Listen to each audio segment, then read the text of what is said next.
Hi, friends. Even if Paul, the great octopus who had predicted the World Cup results, was alive today, I'm sure he would not been able to see what was coming. This has taken all of us by real surprise.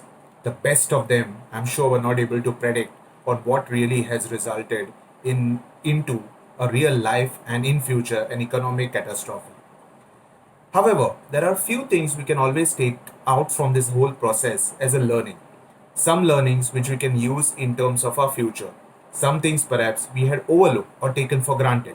So, what are those?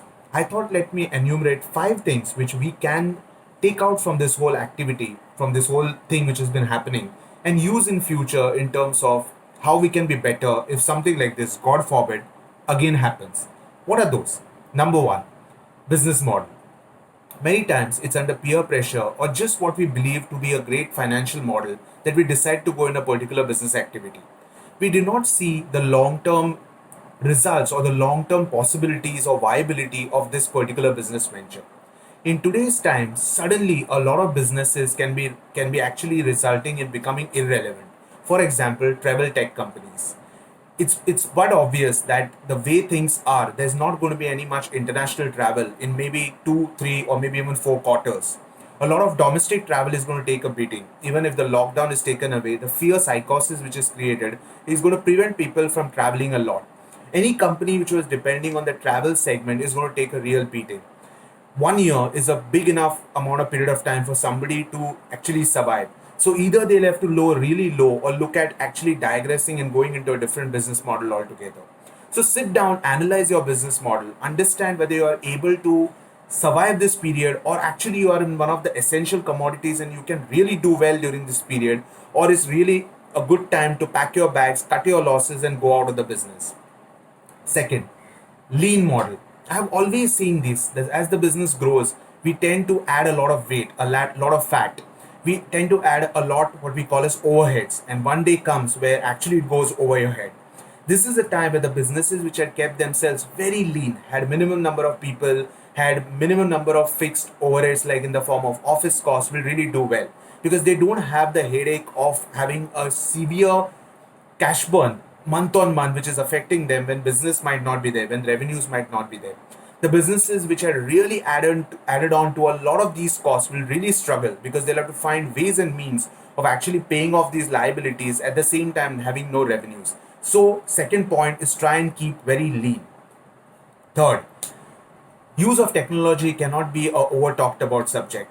Today's time, where we have suddenly been relegated to a work from home, the businesses which were fleet footed, which were flexible enough, have found it easy. The businesses which were more of the primitive varieties found it very difficult. Use of AI, use of ML, use of many other technologies which are there is the way forward in terms of ensuring that even if you are a manufacturing company, to the extent possible, it is very important for you to look at the possibilities of doing your work from remote locations. We have to use of robotics in a very big way in the times to come. Otherwise, a lot of businesses will be redundant if such kind of situations come into the picture. So use of technology, irrespective of what business you are in, should be looked into in a very careful way in terms of how do we become better in the future. Another very important phase which has actually told us a lot is the kind of people we employ. There used to be a very old term which was jack of all, master of none. I would like to have a slight variation of that, which is jack of one, sorry, which is master of one but jack of all. I think that's the kind of people we have to look at.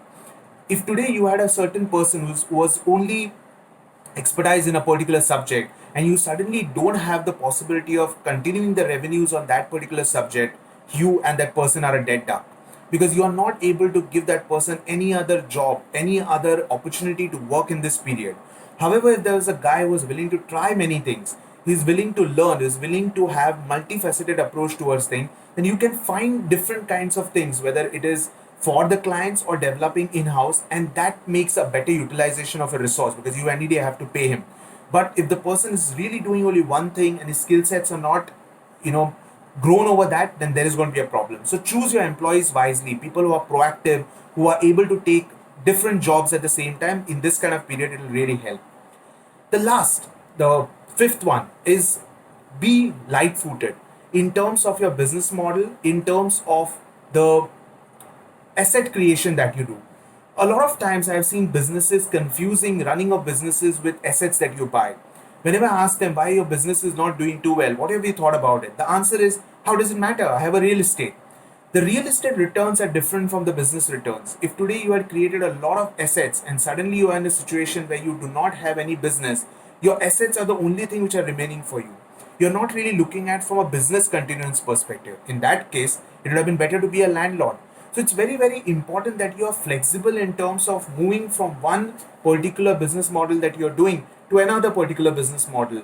Or if you had a particular place on rent and right now you're not in a position, you have to quickly switch to a smaller business unit or maybe work from home. But if you're blocked too much of your thought processes into your business model or assets, it's very difficult to become fleet footed.